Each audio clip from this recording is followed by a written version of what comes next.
What's up, everybody? Welcome back to my gaming academia. Bro, Oh, I'm you so didn't have to say excited. one. You could We're about to have just a, say two. like I was saying, we're about to get into some good discussion. It's about to get real. We've already been debating, as always. No more talk. Your boy Music 128's here. We're talking about some good topics. We're talking about my favorite anime, after the Last Airbender. Get ready. Get your popcorn, get your drink, get your juice, get whatever you need. It's about to get real. Tell Or my is it an anime? tell my brothers what's up. It's my man DC Knight. Talk to him. What's going on, peoples? How's everybody doing out there in the world? Hope y'all staying safe. It's about to get cold. Winter means snow's about to come in and people are really start about to getting sick. So you're not gonna be knowing who has COVID and who don't. So my advice is just stay in the house. That's all I got. Don't even worry about the mask. Just stay in the house. Don't even worry about it. Man, please. Just Wear stay your in the mask house. in the house. But hey yo, Knitesparxx here. Want to tell all my fellow superheroes in training, superheroes already out in the field, and fellow gamers, fellow anime enthusiasts. What's going on? Woo! Gotta hit one of those after you come with an intro like that. Side Right. note, See, if guys, you can, do yourself a favor and get out there and vote because your voice matters. Yes, I'm gonna say that at the end too because it is important. Yep. All right, guys. So now we have introduced ourselves to our family. Let's go and get to our topics. The first topic we're talking about is going to be a short topic. But it's talking about the new trailer that's come out called Monster Hunter. Now, I'm actually new to this. I'm not like involved with the game series. And I just saw the trailer today, actually about 5 minutes ago. So I'm going to let my brothers go first because I'll just give you some real quick. Either one of y'all go first. Tell them what y'all think about the trailer. You want to start this night or you want me to? Well, I will go ahead and start it off. Okay. Go ahead. I'm a bit bittersweet on it Okay. because it's like I think the cast looks cool and everything, and as far as the story goes, looks a little weird. You know what I'm saying? To say the least. But I will say that the monster designs they look pretty cool. Like, I mean, it's not Gorilla del Toro on that type pedestal, but I dig them. It looks cool, and it's like I have dabbled in Monster Hunter a little bit before, but as far as like a hardcore Monster Hunter fan, I'm not the one. But I am aware of the property, and man, I just hope that the movie is done its justice. And that's all I can really say about that one. DC? So a couple things, right? So as far as the game property goes, my first time playing Monster Hunter was Monster Hunter World, and when I tell you I sunk so many hours into that game, like literally hundreds of hours into Monster Hunter World, like that was my game for a long time. I did not know this. Yep, I was heavy into Monster Hunter for a good minute. When did this happen? When did Monster Hunter World come out? 2018? 2017, 2018? I can't remember when it came out. But it came out a year or two ago, and when it came out, I was hooked. I was hooked because I've always wanted to play Monster Hunter, but the bar of entry just seemed really high to get into and to learn. And with Monster Hunter World, they made it more streamlined, so it was easier for new people to get into. And just fun facts, it is Capcom's, because Capcom makes it. same people who make Street Fighter and Devil May Cry. That is their Monster Hunter World is their highest selling game, period. Oh wow. It is their highest selling game. So with all that being said, this movie does not need to exist. The trailer looks whack. People in it look whack. I don't know. Like, so I don't want to hate on anybody, you know. Hey yo, get in the acting gig, get your money. I'm not hating on you at all. But why is T.I. in this? Why? What's wrong with T.I.? Like, hey, bro, I've been hating on T.I. Like, I like T.I. When he in Ant-Man and Ant-Man and the Wasp and Italian Job, I think T.I. is dope. I think he's a very good actor. But with this, so one, this movie doesn't need to exist.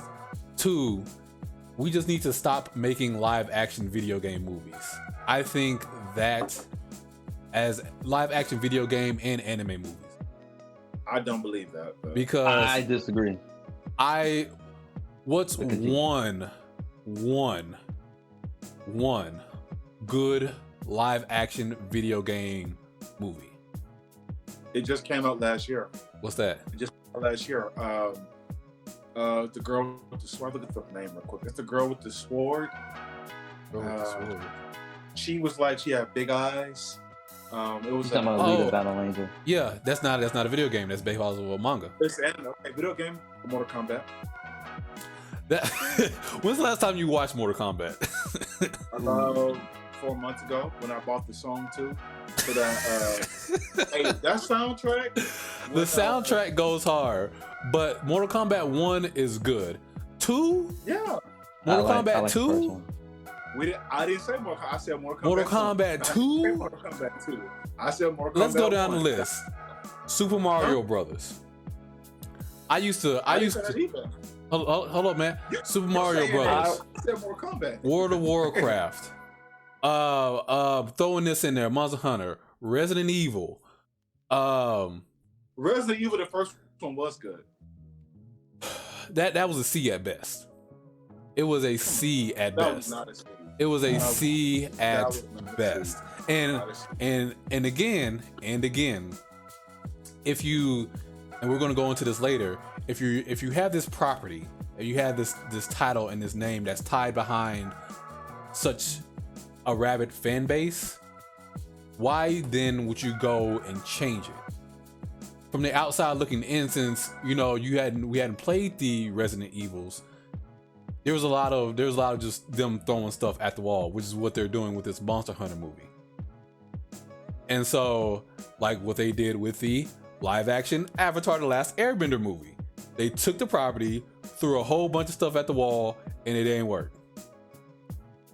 Live action video game movies do not need to exist. We just need to stop that.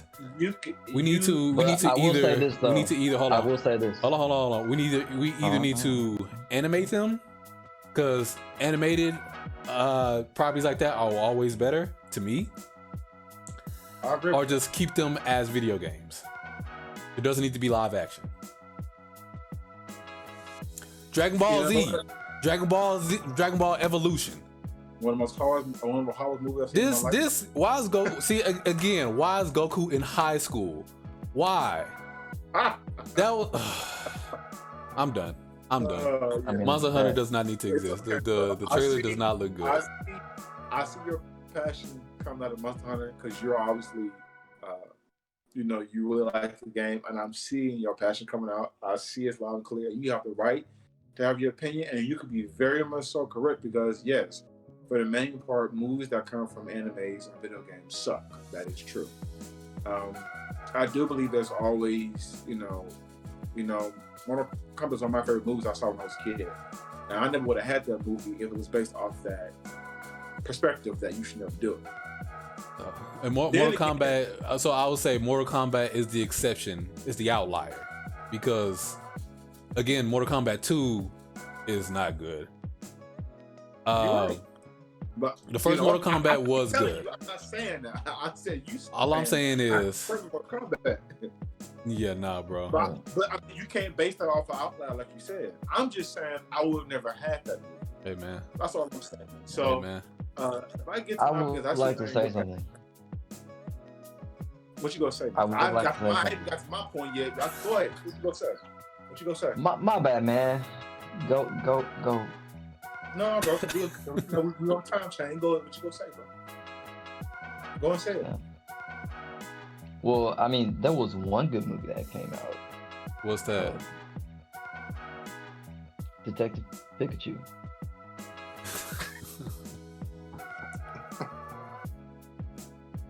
Oh, I thought you can.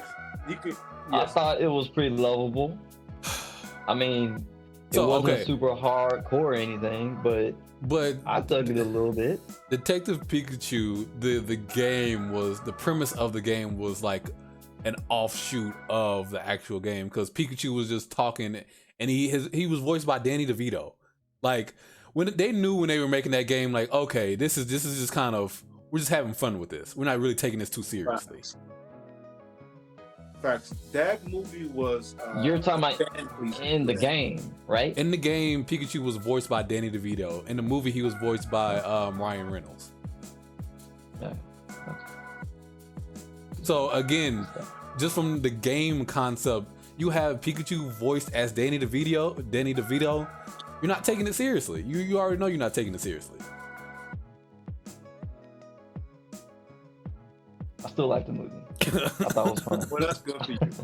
That's good for you. I thought it was fun, and then seeing all the different Pokemon out, helping out over at the police station, and then having the little underground fights and stuff. I thought that was cool, man. It touched your heart a little bit, didn't it? Huh? Like, it made you feel a little special, didn't it? Huh? You feel something, didn't you? Yeah, and it's like, honestly, yeah, I wish that I would have thought, wow, okay, hype man, but nah, I really wish that I saw that movie while it was being shown in 4D, because I remember seeing it over at some theater close by where they had it in like 4D, where it's like if a character like shoots water at you or whatnot, you'll feel like a little mist of you'll water. feel it, huh? It'll Like come through. that. People Yeah. like, oh, that's water. That boy did water gun on me, bro. I felt it. Oh man, Squirtle's awesome, right? Yeah. And it's like, I feel kind of disappointed that I didn't go see that, but it's like, that ticket price was with your Reese's in your hand too, right? Like, oh no, I feel a water gun Reese's, but it's okay. I'm gonna keep eating it because it's so real.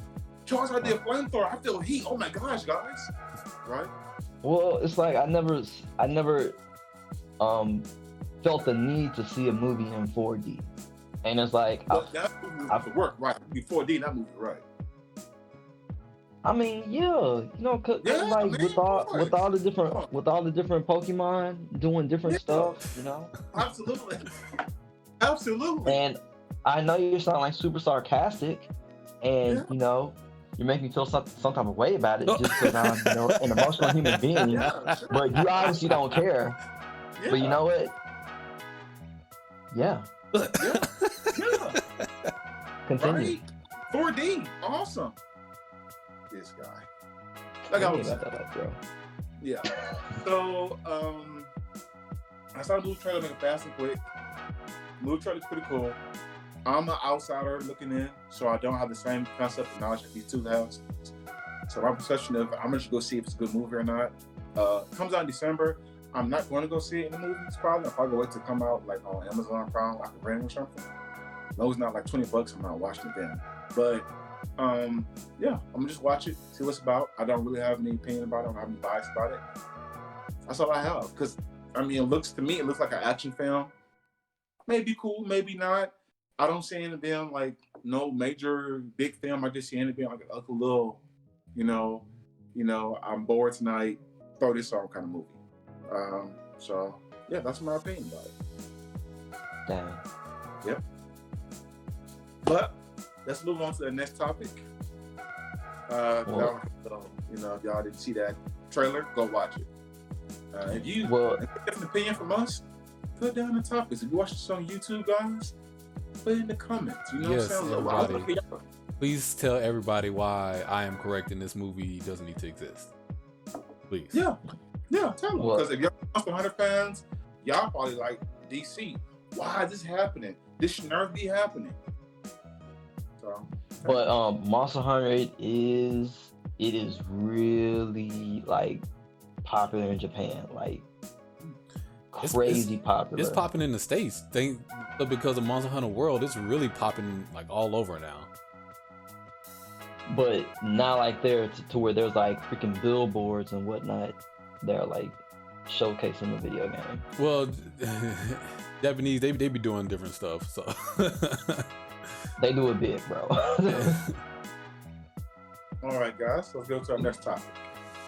So our next topic, of course, is dealing with my heart. We're talking about food, and of course, if you all know me, you know I love food. So on this topic, we'll be saying who has the best chicken nugget in the fast food game. Not restaurants, fast food. And we're DC making go first. we're making the distinction between chicken nuggets and tenders, right? So not chicken nuggets. tenders, just chicken tenders. Chicken nuggets. It's strictly chicken nuggets. Yes, yeah. Yes. So- no chicken tenders. No chicken tenders. No wings. It's chicken nuggets. So Period. So there's only two correct answers to this, right? Because if we go down the fast food chain, Whataburger doesn't have nuggets. Facts. Which just about They do. They do, but They they're do not have- really nuggets though. Well, are they They have- tenders? Well, they have nuggets, but it's like Oh, no. you're either gonna get the good batch or you're gonna get the bad batch. You know what I Are you mean? talking about like? Are you sure nuggets are not like popcorn chicken? Nah, they're called they're called bites, chicken bites. Is that popcorn chicken? Hold on. Hey, gotta look these up real quick. Yeah, I'm Hold putting on, this up, people. right? Gotta pause for the calls. We gotta pause this. You know, when people blood on stuff like that, you gotta make sure. Okay. I didn't know these existed. Hold on. So Whataburger. But yeah, I mean, it's like it makes sense because Whataburger they have quite a few different sauces. You know, Yeah, but a So- lot of fast food places don't have chicken nuggets. They have chicken they have either chicken tenders or like popcorn chicken. Like Sonic, they have either chicken tenders or like wings and popcorn chicken. They don't have like actual chicken nuggets. yeah. Let me see. But since Okay, I haven't tried those, I'm not going to include those in my list. But from the ones that I know, it can either be Wendy's or McDonald's chicken nuggets. And those two placements can change, you know, they go back and forth for me. Just because I think Wendy's has the better chicken nugget. I think Wendy's has the better tasting chicken nuggets. But for nostalgia, McDonald's chicken nuggets always bring me back to, you know what I'm saying, you running around in the playpen, you got your Happy Meal, you know what I'm saying? You take a nugget, you take a fry, then you go out and play, then you come back for some more. And so for nostalgia, McDonald's has better chicken nuggets, but as far as like if we were talking about just like the best, if I want to go somewhere and have the best tasting chicken nuggets, Wendy's. I'm not gonna argue with you, because I mean, it's interesting, but I'm not gonna argue with you. I'm gonna say my debate from what I think when I say mine. Knight, what's yours? Snap. I would probably have to say that some of the best nuggets that I've had like thus far would have to be the nuggets from Chick-fil-A. So Chick-fil-A, you said Chick-fil-A is your best, you said? Yes, I'm gonna go with Chick-fil-A for 200. I would say the only reason I would say Chick-fil-A, because disclaimer, I think Chick-fil-A is overrated. I don't know why all this hoopla What? over over Chick-fil-A. Chick-fil-A is mad overrated, yo. It is. Pause. It is. No. I said what I said. No. Pause. Yes.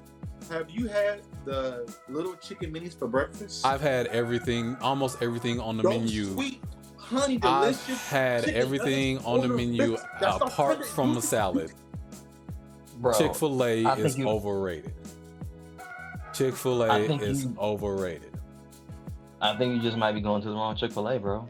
Nah, I've gone to several here in Lubbock. I've gone to. to several in Houston. I don't think I've been to any in Dallas and Fort Worth, but between Lubbock and Houston, it's overrated. Bro, It's overrated. bro. It is overrated. If it's overrated, who was the person that was competing against the Popeye chicken sandwich? Who was his who was his competitor? Chick-fil-A chicken sandwich. It was. Who do you go to? Hold on. Who do you go to to get some of the best lemonade Chick-fil-A? in the game? Chick-fil-A. Cane's. Who do you go to get some of the best? Or Wendy's. Chicken. Chick-fil-A. Who do you go to get some of the best nuggets for breakfast in the breakfast? Chick-fil-A was the only people I know, bro, where you could put Chick-fil-A nuggets in the breakfast burrito with the eggs and the tots and the peppers and it still be hit. It ain't overrated. One, why would I ever do that? Two, when that whole Popeyes and Chick-fil-A sandwich debate came out, like it was a wash for me.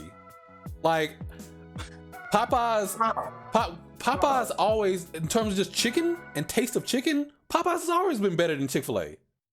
In terms of if I want to go somewhere for a chicken or some fried chicken, Popeyes has always been better than Chick-fil-A. They didn't have the chicken sandwich then, but once they used that same flavor, do some of that hot mayo or whatever that spicy sauce is, and those buns and that pickle, it was a wrap. It was a wrap. Right. My wife is a die-hard Chick-fil-A fan. A die-hard Chick-fil-A fan. Chick-fil-A's good, bro. She had one bite of that Popeyes chicken sandwich, the spicy Popeyes chicken sandwich. She had to question some stuff. She didn't want to believe it. She didn't want to believe it. No, but I believe it. But Chick-fil-A is overrated. It's not overrated. It is 100% overrated. It is not overrated. It's one still. I don't believe It's one of the best fast food. Not only the food was good. It was one of the first ones who used peanut oil in the game. It was one of the first ones. This man said peanut oil. Like that right. changes Peanut anything. oil. They need to It use does they change they everything. they need to Peanut oil use is the flavor. they need to That's use the the same flavor. oil that Popeyes is using. Heat temperature's different. They need to use the same. They need to use the same oil that Popeyes is using because Popeyes got something that they don't got. It ain't The the oil. only it's the thing- seasoning of Popeyes. The only thing, Popeyes different kind of seasoning. the And only thing Popeyes use Chick-fil-A, cornmeal and flour. the only thing Chick-fil-A that I give it to Chick-fil-A that they go above and beyond is their service, is their customer service. Their service That's icing on the cake. is unlike anything That's else. That's the icing. They on will the change your oil, bro. But They will change your car oil. let's not trip. If I drive up to Popeyes, I know what I'm asking for. If I drive up to McDonald's, I know what I'm asking for. I'm not looking for a 5-star experience. I'm not looking for none of that. I'm just looking for you to barely look me in my eye while you taking my order and just to give me my food. That's all I'm asking for. True. So And that's one of the things that separates Chick-fil-A from the game, bro. You don't expect it. It just happens, bro. And you're like, Right. oh, man, but food, this is nice. but And the food's food. good. Hey, man, there's only so many times. Hey man, Nah, bro. Hey, man. There are only so many times. hey man. Wait. Hey, hold on, Nah, Jeremy. bro. There are only so Overrated. many times that I can have somebody throwing my bag of food from the drive-thru into my vehicle, bro. I can't have that happening every time, bro. Then, yeah, you go ahead and go to Chick-fil-A. I know when I go to Popeyes, we may have to squab up afterwards. But you know what I'm saying? I'm gonna enjoy my food, and then we're gonna have to box. You know what I'm saying? I know that. Service, bro. The food is good. It ain't about the service. The food is good.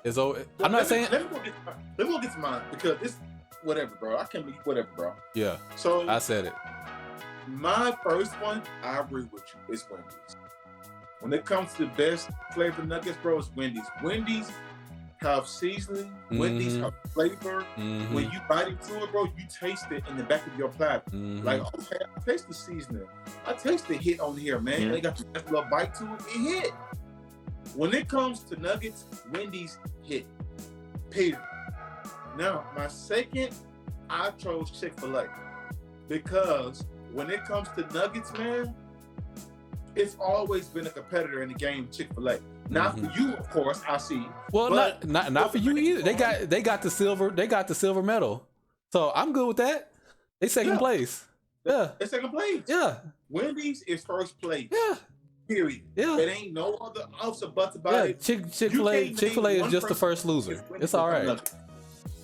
None, bro. Mm-hmm. Chick-fil-A, and the good thing about Chick-fil-A have good sauces too to match with the nuggets. So that's what brings them over. The Chick-fil-A sauce and the Polynesian sauce. That's what puts them above and beyond. But Wendy's have a Polynesian sauce too. So it ain't do they? really all the sauces. Wendy's got overall butter. If you gave me sauces with nuggets, it's still going to Wendy's. So Wendy's sweet and sour sauce with their nuggets hit harder than anything else. I don't know what it is.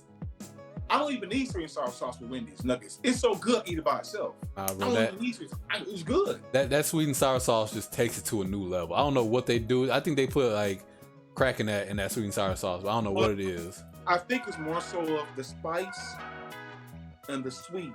Mm-hmm. The flavors actually complement each other. Mm-hmm. Yeah, along with the cocaine. Yeah, I got you. No, I'm with you. All I gotta say is, bro, you see who first place is, guy. You want some good nuggets? Find the Wendy's next to you. Get you that smooth 6-piece, 8-piece, 10-piece, whatever you need. You feel me? Get that with your nice little drink and sit down somewhere and enjoy yourself. And I promise you, your boy Music 128 ain't gonna lead you wrong. Bet money on that.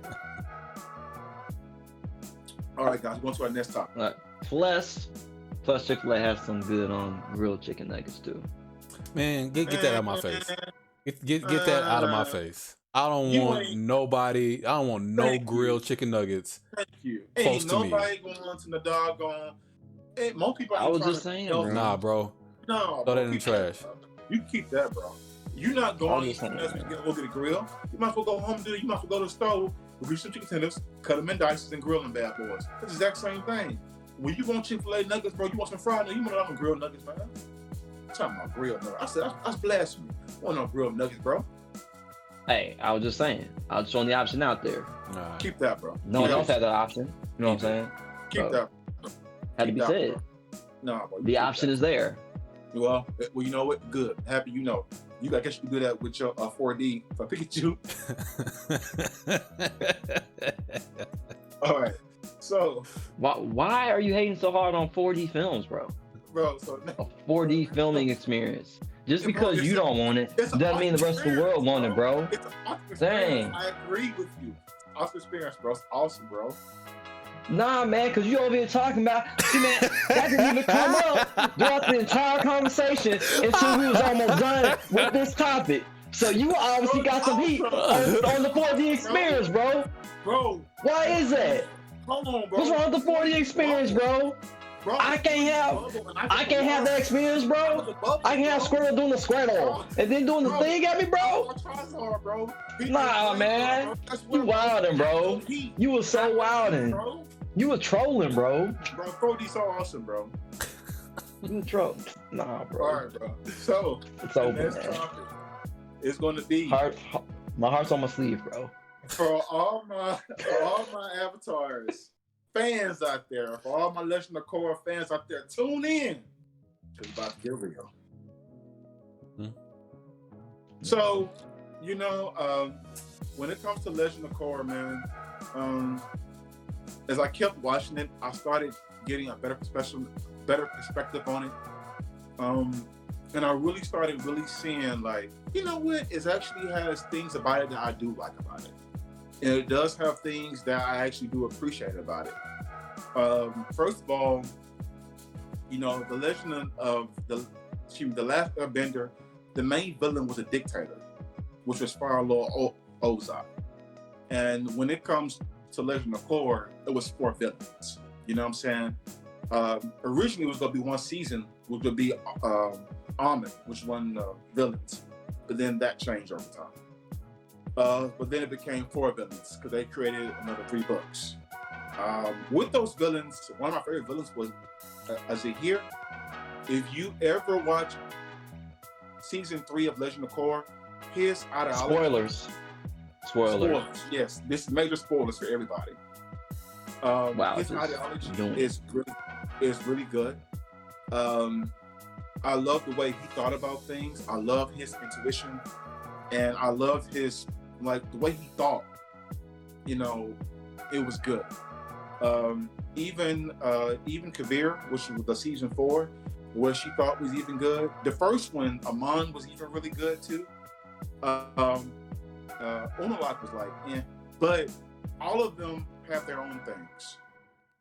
Legend of Korra, the fact that she was a woman, she was an avatar, and she was totally opposite from Aang. Aang was like peacemaker. Legend of Korra, I'm going to the fight. You feel? She want the pull up. She want the work. Yeah. She want that. Bro, she want that clout. She was coming for it. So they were totally opposite, which is good. You don't want the exact same thing. And if you look at even at the past series before Avatar: The Last Airbender, it was Avatar Roku, and then from Avatar Roku there was a water, not water. It was a fire. No, excuse me. It was an Airbender. Her name was, I can't think of all the Avatar names behind it, but it was like you see that each Avatar had their own personalities. They had their own things that to go through. So that brought forth a different Avatar, which brought forth a different kind of dynamic to the thing.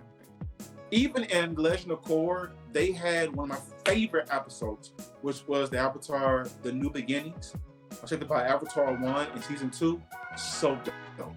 One of the best fights I've seen was Tenzin versus Zahir. Man. If you want to see a fight, go watch that fight. That boy Tenzin. Respect you, bro. That boy put on the gloves on that one. Bro, if you want to know, Tenzin actually came from that. There's a monk actually, really inspirational monk. His name is Tenzin. I got the name from him. Monkey was also Zahir's philosophy kind of thing, which is also Aang's teacher. So you got to know this stuff to kind of know about the series and everything. But at the end of the day, I still go with The Last Airbender based on, I have to go off the whole.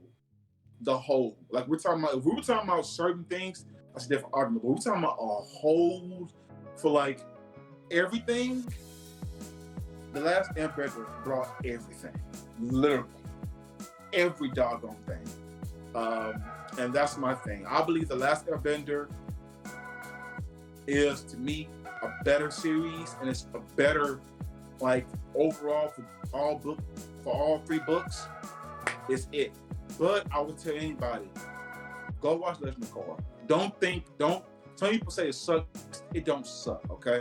It's different, but it don't suck. And it has great things in it to go watch. I like both, but The Last Airbender, woo! Man, I'll talk to y'all more about why it's great. I'm gonna let my boys go first. DC, you go first. I'm gonna let Knight take the floor on this one. Okay. Because I got some statements to make. Okay, go ahead. Yeah. Snap. First thing, the first thing I want to say is that I believe that that Avatar: The Last Airbender, out of those two, is a bit more focused on the actual cast of the show. I can agree. Am I with wrong that. in that statement? I can agree with that. All right. And that is what made it a pleasant experience for me. Because seeing the growth and development of Aang, Katara, Sokka, and just everyone. Even the side characters. I would agree with that statement to an extent, but yeah, keep going. It's not. And I would probably say in the Legend of Korra, it's like we got glimpses here and there of character development, but as far as us like experiencing like everything with those characters, I feel like, man, I don't know, it's like it wasn't as well done as it was in Avatar: Last Airbender. That's my opinion. Okay. That's my opinion. After doing a bit of research on both of the shows, I found out that the animation department, like the behind the scenes, it was like some real drama in that area. Really? Like it was, yeah, like it was so bad to that that probably like the was like the first book of Legend of Korra, and then the third and fourth books is like these balls is over here sleeping in the studio, bro. Like that's how bad it was. Well, I do know that like the studio, as the series went further, the studio started having problems with Nickelodeon. I do remember that. Well, yeah, that and you could kind of see that in the actually, hold on, not the fourth and third. I'm sorry, the first season, the first book of Korra, Legend of Korra, because the animation department was also working on the Boondocks as well. Oh, really? Oh, okay. I didn't know that. Yeah. But the second book, it was actually a Japanese studio. I forgot the name of it. But you can actually see the difference in the animation. Like if you're paying attention to the fights and all that, you actually see that. And then also Snap Korra's mentor, man. Tenzin? Just drawing like his clothes and all that stuff. Them boys was talking about how difficult that was. Gotcha. No, cause it's like that dude's wearing like 3 layers of clothes, man, and then to have him like fighting and moving, and then moving with the air and stuff. Mm-hmm. That's tough work to animate. Yeah. Yeah, I can imagine. And then they also had to like animate Korra's hair when she had it long. Because you saw they made it short towards the end of it. Because they didn't want to deal with that no more. But there was a purpose. There was a story purpose behind that too. Well, yeah, that too.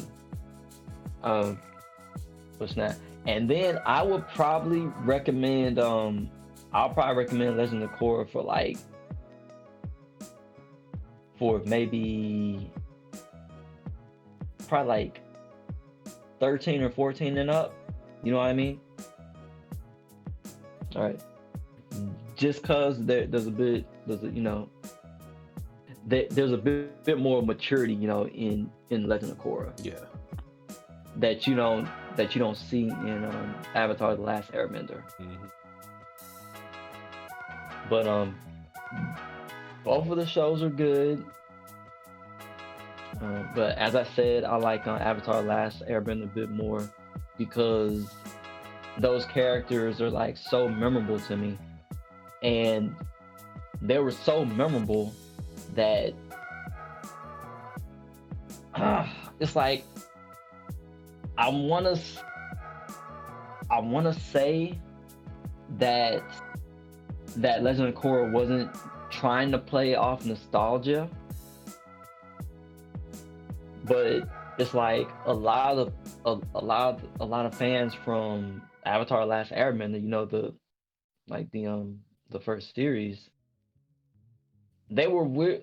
A lot of people were really trying to figure out, what happened with Aang and the rest of the crew. Like a lot of people wanted to know about that.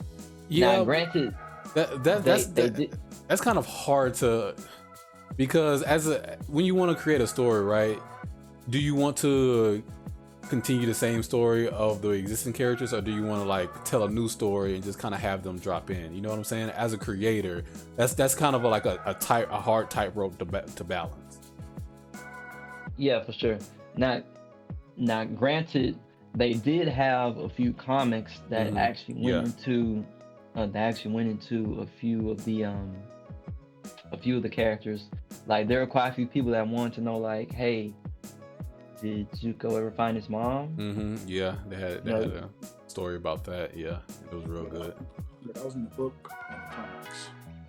Yeah, but if you were just going off the show and whatnot, and you didn't want to take the time to like look for that information, look for those story plots, you would know to go on, like, you know, a comic book store and, you know, ask about it, or go on Amazon or somewhere. But I wouldn't fault the people who made Korra for that, or, you know, their decision to, you know, go with a different story. I wouldn't fault them for that. You know what I'm saying? Oh yeah. I would just say, sure. yo, I mean, it's made by the same people. I would just say, yo, this part of they explained that part of the story. It's just in this other medium over here. You know what I'm saying? And so I wouldn't expect for them to just tightly connect everything through the series, because that's why they, instead of naming it, you know, Avatar: The Water Airbender, they named it The Legend of Korra, because it's like they want to make that difference between Avatar and this new series. Yeah, for sure. And Sam, by the way, feel free to jump in. So, are you finished? I guess. Sure. Because I was gonna jump in after you were done. I was gonna let you get all of it out. Because I mean, at the end of the day, it's just a matter of opinion. You know what I'm saying? Whether which one is better or worse is or which one, you know, you think is better or worse, just a matter of opinion. You know, there's no real right answer, except the mine, which I'm about to say right now. Oh my goodness.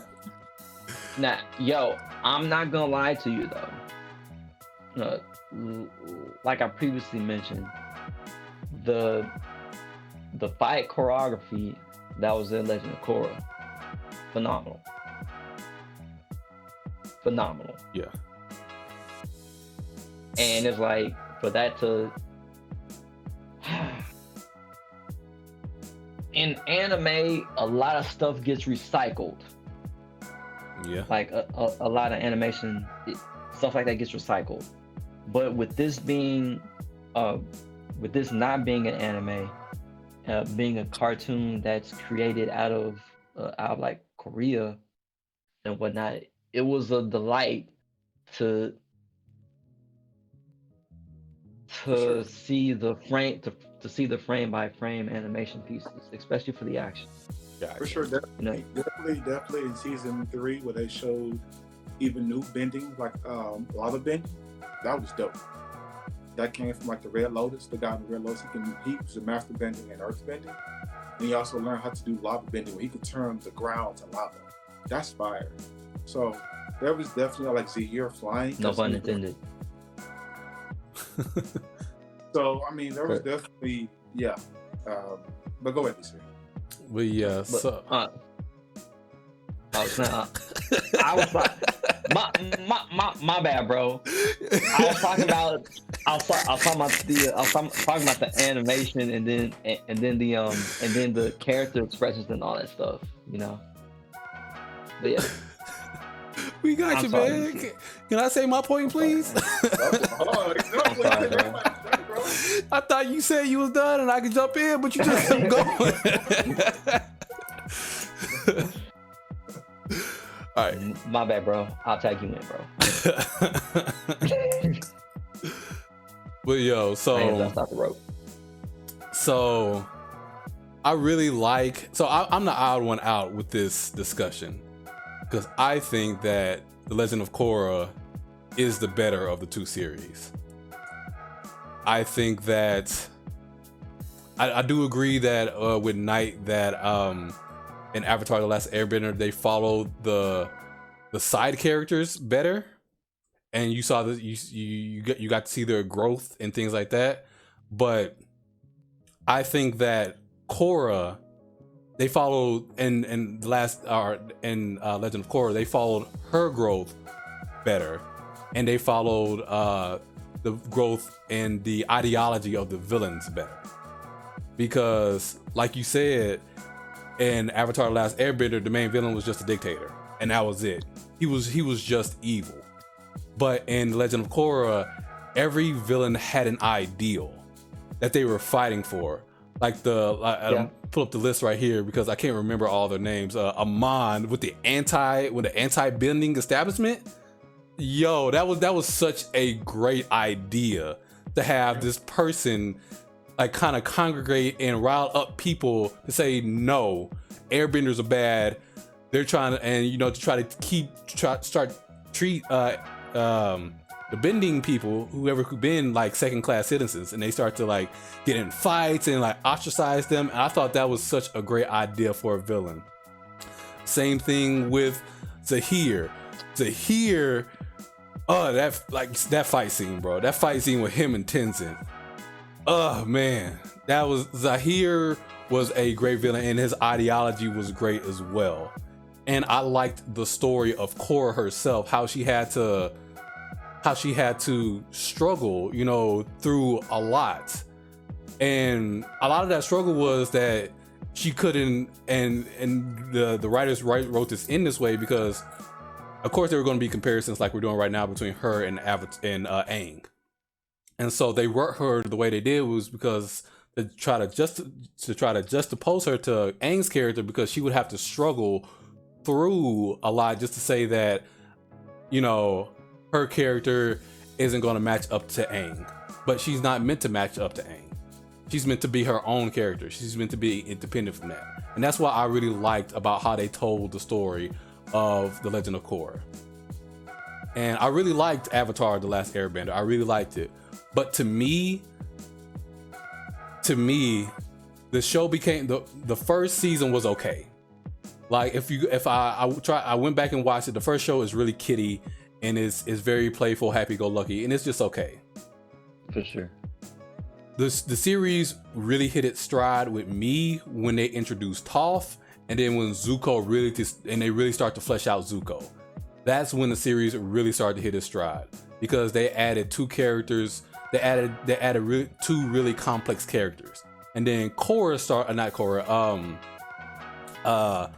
dang, I just forgot her name. What's the sister's name? Katara. She started to change. She started to. I'm like, sister, you talking about sister? I couldn't remember her name. Katara. She started to change because she started to learn blood bending, and which is OP, by the way. And she started to type into that aspect, and then she started to want revenge for her mother's death. And so you start to see like this happy-go-lucky turn to a dark side. And then even with dang, what's the brother's name? I forgot his name too. Sokka. Even with Sokka, you start to see him go from this happy-go-lucky to, man, everybody has bending but me. What can I do? Why am I even here? Why am I special? And so the side characters made Avatar: The Last Airbender special, whereas Korra and the villains made The Legend of Korra memorable to me. Now, question. How do you feel about Bolin and the rest of the crew? They were okay. I mean, they served their purpose. They served their purpose as sidekicks. You know what I'm saying? But like you said, I don't think they were. They pale in comparison to the side characters for Avatar: The Last Airbender. But like I said, I think I like how they explored Korra and her inner like depressions and her inner anxieties and all that stuff, where she did cut her hair because she just felt worthless at that point. I like how they explored her as an avatar better than they explored Aang. Because Aang, to me, didn't have any character depth until like the final season when he was just about to fight the Fire Lord. And he had to struggle with, okay, do I kill him or do I not? Like, how do I do that? Before that, to me, Aang really didn't have that much growth. I would like to disagree. I would probably say that in freaking season 1, man. Like when Aang, he didn't want to be the Avatar. He just wanted to be a normal kid, which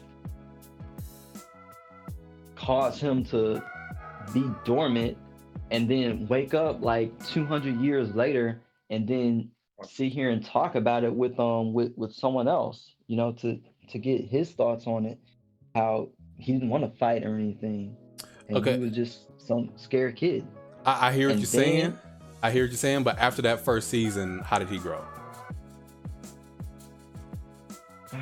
And You- then I can answer all your questions, but I'm trying to wait. There were a few times in the show where you could see the growth of Aang.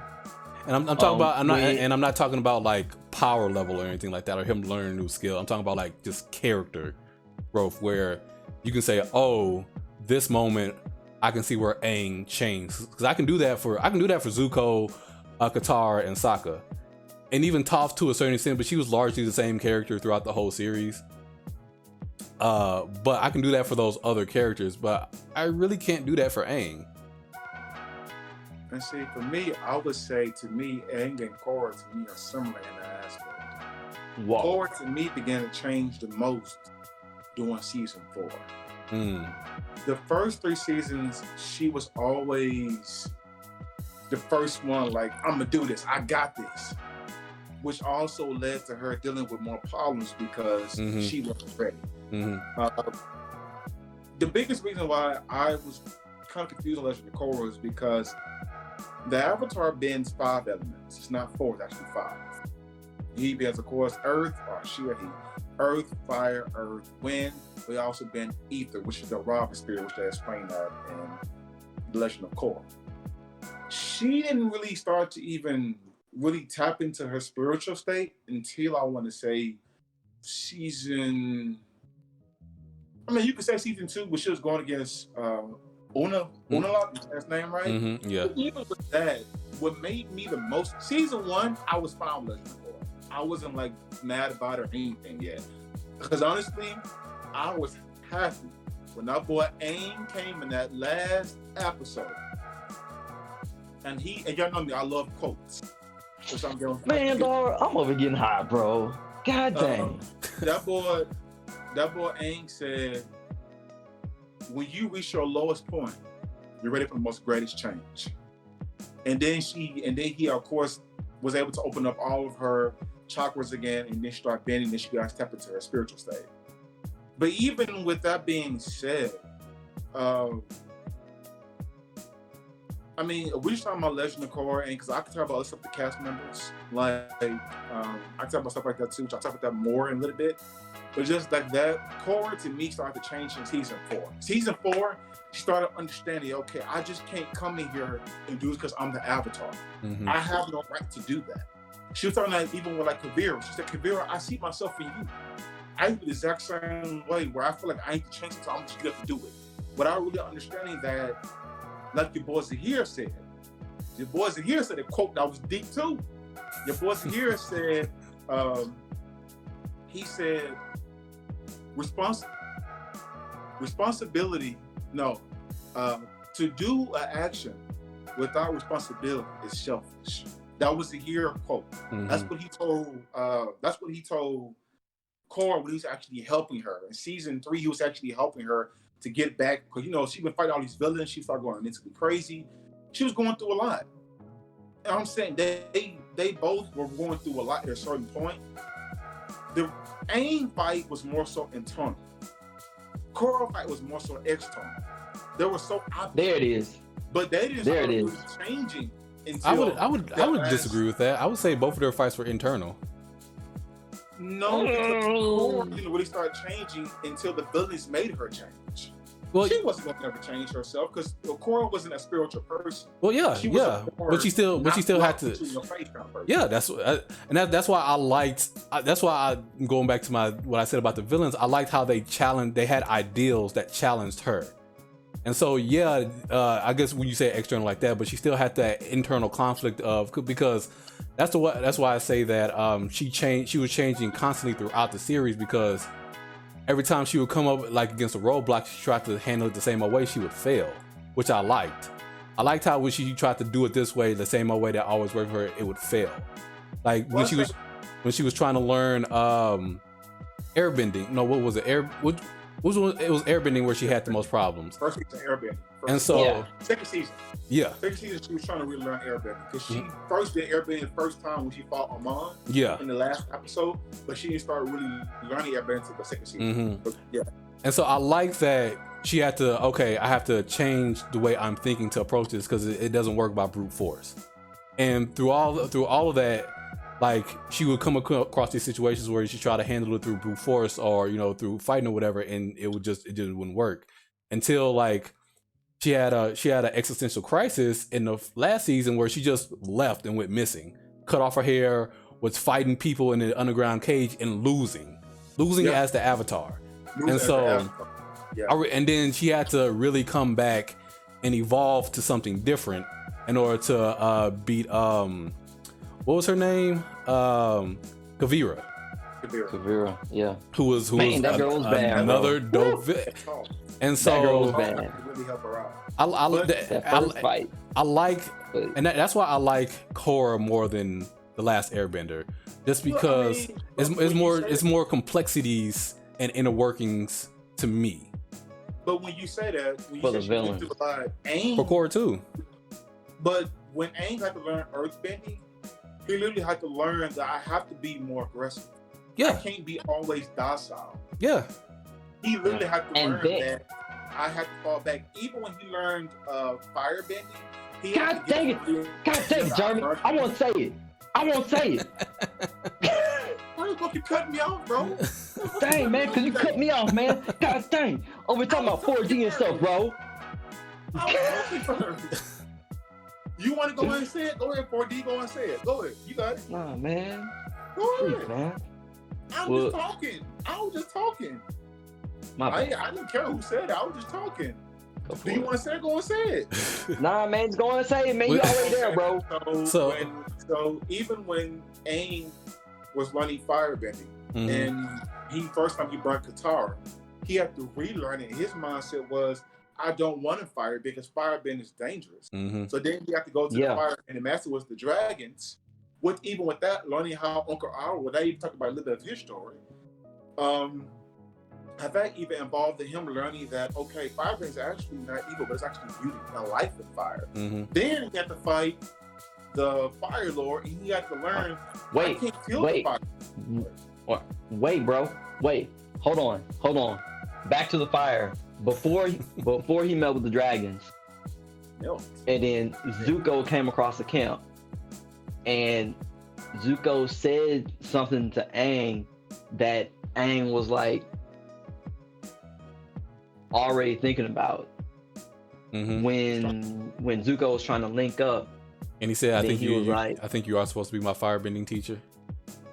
Yeah, cause that's Zuko's story. That's not Aang's story. Thank you. That was what I was about to say, because Aang was already thinking about that.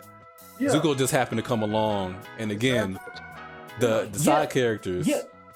Because if you want to make that same criticism we're talking about Aang. Because if you want to say that the villains helped push Korra, then I can say the same thing, that the side characters helped push Aang, because Zuko helped push Aang, and Toph helped, the two best characters in that series helped push Aang to evolve. I would. They made that series. Sokka and Katara, they were beasts in their own right as well. Nah, but Zuko and Toph made that series to me, but that's a different subject. Yes, but yeah, though, it's like when when Aang heard that from Zuko, and Aang, he was already frustrated with fire and whatnot, and he had that fear, like Jeremy was saying, of hurting other people. And then when he heard Zuko say what he said, and Zuko offering to help, Aang had the internal conflict with himself to give Zuko a chance, even though Zuko has been trying to capture Aang like throughout the whole series. I'm not gonna say that was a conflict for Aang. Yeah, I wouldn't. It was more of a conflict for He Katara. already had the ideal, the ideological wish is to forgive. Yeah, That was already in him, so that wasn't a threshold for him. The threshold was learning firebrand so I wouldn't hurt somebody. yeah. That was something for him because he was a peacemaker. Aang didn't want to hurt nobody like that. Now Korra said, hell, F all that. He can hurt you with what it is. They're opposite in that. But I'm trying to say that they both had to build at a certain point. Now maybe you was able to relate more to Korra because of whatever. Maybe that was it, and maybe that could be the reason why. But if you were to tell me, so their perceptions, one connected with you more than the other, and that's cool. But you ask me, they both had to go through steps of growth to become the Avatar. That's not even the main reason why I necessarily don't choose Korra over Aang.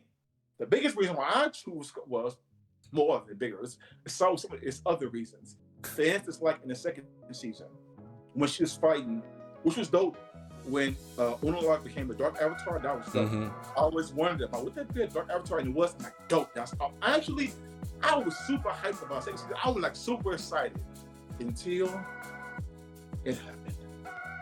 They took out Rava's spirit. Oh yeah. Killed all the past lives, and then killed the Rava spirit, right? Which then which was confusing because the only reason why the Avatar can build all four elements is because the Rava spirit is inside of her. You know what I'm saying? In New Beginnings. That's the ways they do it. Because if not, they can't do that. Because the spirit is the one that makes them do it, not the person themselves. Which is confusing off top, which is also offsetting the belief of how is this possible then? Because you're contradicting yourself. That I didn't like. The second thing I didn't like was, to me, she was always getting dropped when she went into the Avatar spirit. And to me, it just contradicted itself because the Avatar spirit itself is cosmic energy. How in the hell can... I ain't talking about analog. I ain't talking about him. Let's talk about somebody like Zuhir. A beast, by the way. He's a beast. But even if a master airbender cannot go against a person who could bend 4 elements and has cosmic energy. Now I understand that that's writing, so and they gotta make it be working some way, right? So I totally get it. So I guess the writing was it was just contradicting itself. It was just like, see that's one of the points where I liked. That was one of the points where I liked Korra more than I liked Aang. Just because you saw the struggle that she went through with fighting these people, with because but she shouldn't have been able to even fight with 4 elements when Rava got destroyed. Well, what I'm saying is like you saw how she had to change her mindset. And that's what I mean by growth, because she tried to face it head on with brute strength each time and it didn't work. So she had to grow in some type of way to actually beat it, and beat it by the skin of her teeth. Like I've said this all the time. I hate movies where it's just one cat dropping 50 people. That's so unrealistic. Are you saying that towards Aang? Are you saying that towards Aang too? Well, so I'm not saying, because I don't think Aang, he never really, because he would really, his main fight was really just with the Fire Lord. And so that was really it.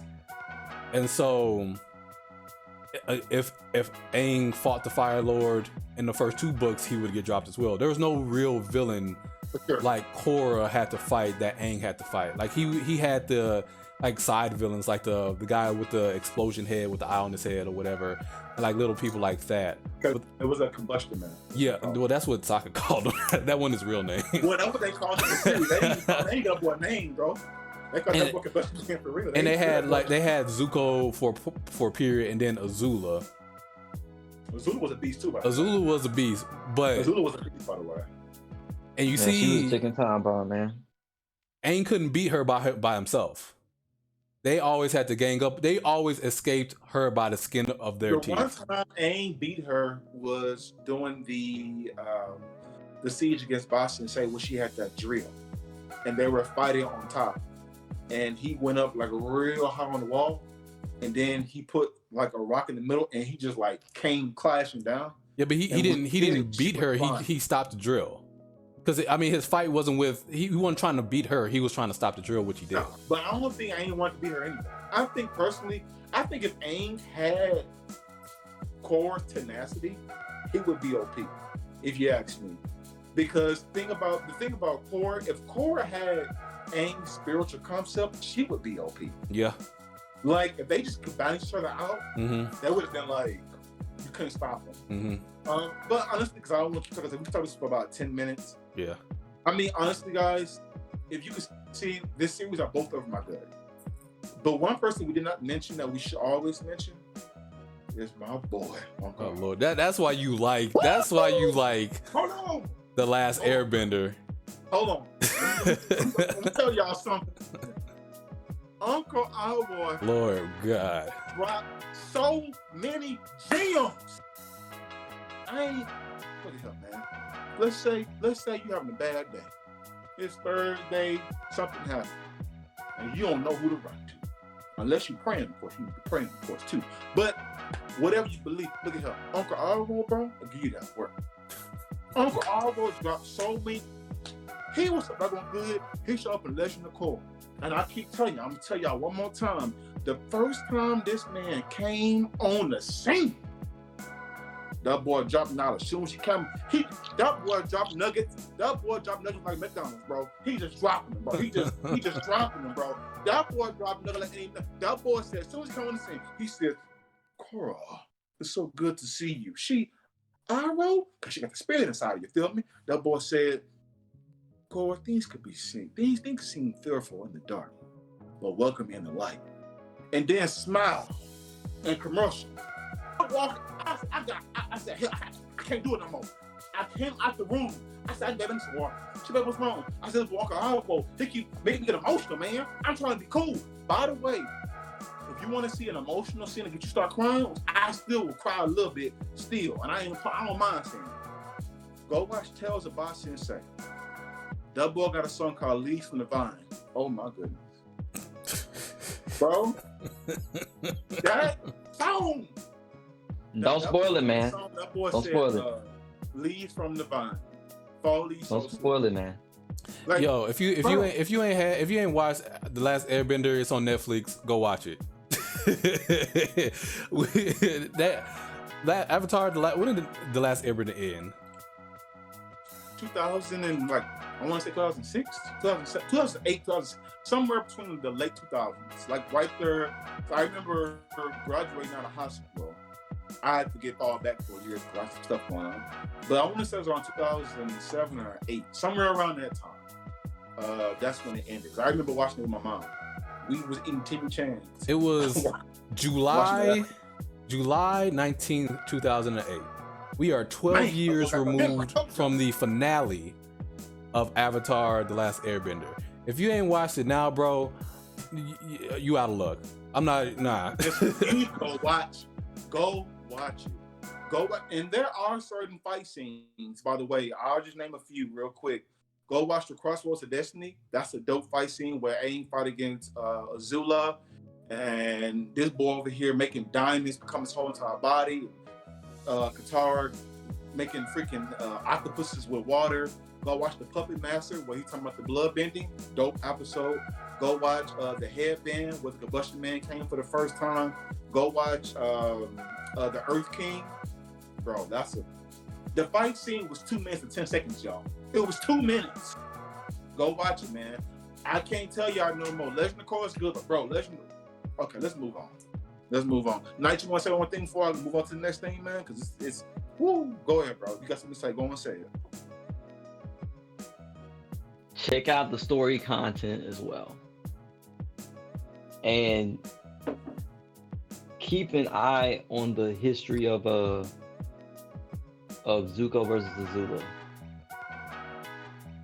Like, their fight scenes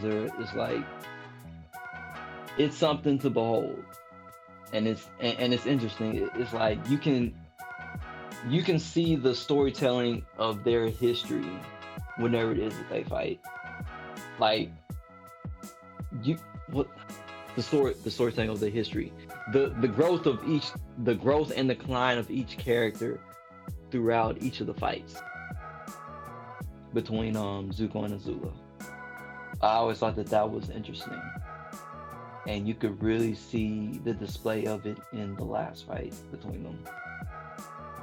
I mean, there's more, but in the show, the very last one, it was incredible.